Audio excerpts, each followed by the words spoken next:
Welcome to the Dump Truck Toolbox. This is Alan, and today we're talking milling and spring.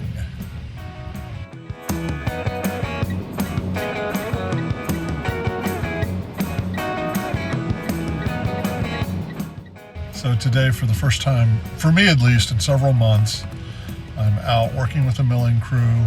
It's not one of our milling crews, actually, but we've worked with them a number of times. Good people. Very competent, very efficient in what they do. Doesn't matter what the calendar says, today feels like spring. It's about 62 degrees, sunny. We're doing milling, and it's just a great day. Let me show you what we've been doing. So here I've passed the milling equipment. I'm pulling into the lane.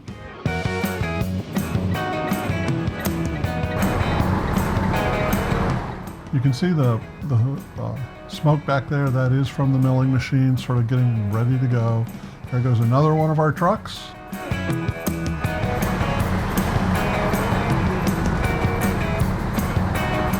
Coming out of the mist here will be yet another truck.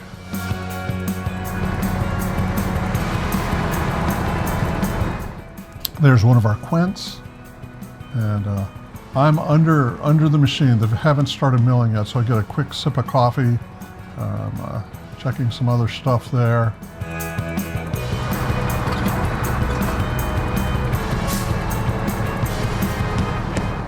Here comes another quint, I believe, from our company, and then another triaxle like I have. Lovely orange triaxles.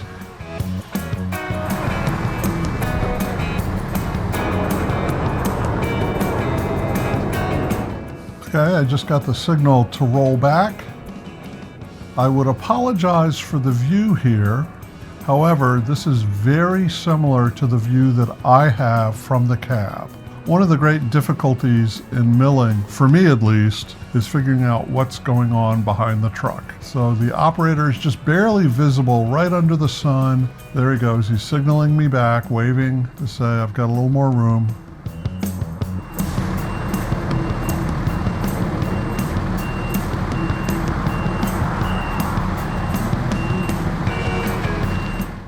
Gave me the stop signal, and I've learned to immediately put the truck into drive. This operator is very efficient, and up there we go. I'm moving. Let's see, we should be able to hear material hitting the bed.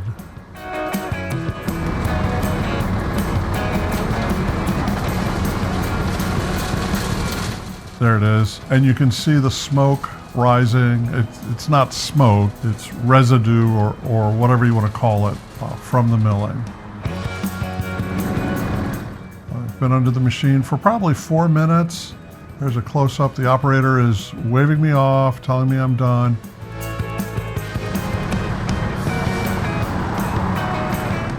I put my tarp back because there are other trucks waiting in front of me to back up to the milling machine. Oh, I made sure the tarp was just barely back. This truck, if you put out too much tarp, it flaps pretty badly. So often I put it out and then I bring it back in a little bit and just put it down gently. As I was saying, there are other trucks in front of me. I pass most of them. I don't know if I passed all of them. So I can pull back in. I'm going to stop here and get out. This is so I can check my tailgate. We're on a busy road, 45-mile-an-hour speed limit.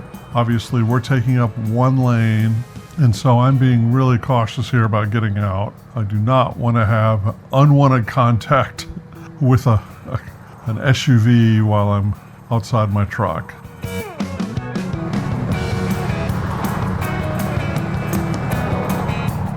So here comes a gap. I'm going to hop out and go grab my tool that I use to scrape the back of the truck. And then because of the cars coming, I'm going to go around the front bumper of the truck. I spent a good 2 minutes probably. There was a bit of residue. It is my first time milling in months, and so I didn't place the truck perfectly under the chute of the milling machine. I had to clean some residue from above the tailgate and then on the tailgate itself. Here I am getting underway.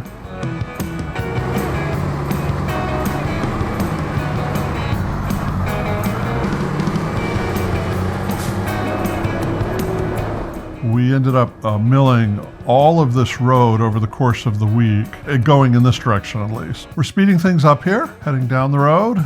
This is my first hauling tail in several weeks. I've been working on other bigger projects. I hope you've enjoyed my top 10 tips for profit and then reasons why I would not start a hauling business right now. Those projects both took more time and energy. I scripted them. Normally I do free-form narration like I'm doing today. I had a lot of important things to say and I needed to be organized, so it was worth the extra time and energy. But making this hauling tale today has reminded me how much I enjoy the art of making YouTube videos, the music and the visuals and the sort of one take off the cuff narration are all just fun to do.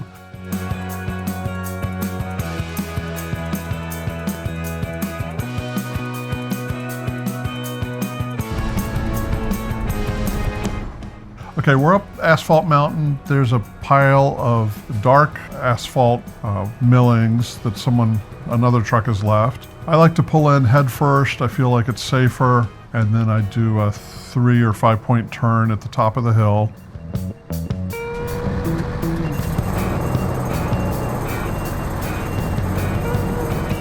I'm almost in position here. You'll see another truck coming up the hill. That is one of my fellow drivers who was right in line behind me. Driving down the city streets with lots of stoplights, often the trucks get bunched up. He probably left the site 4 minutes or so after me. I got caught by a couple of lights. I saw him in the distance catching up with me. Raising the bed here. The other truck's gonna back in right next to me.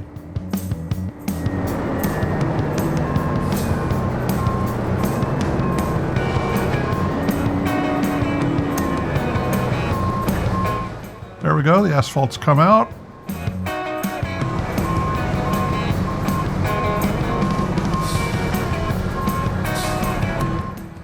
There, my bed is at its maximum height. Gonna pull forward and bang the tailgate a couple times.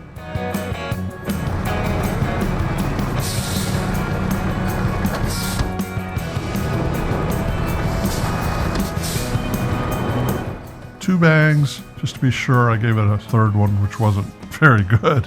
Lower the bed, and I'm gonna head back down the hill and head back to the milling site.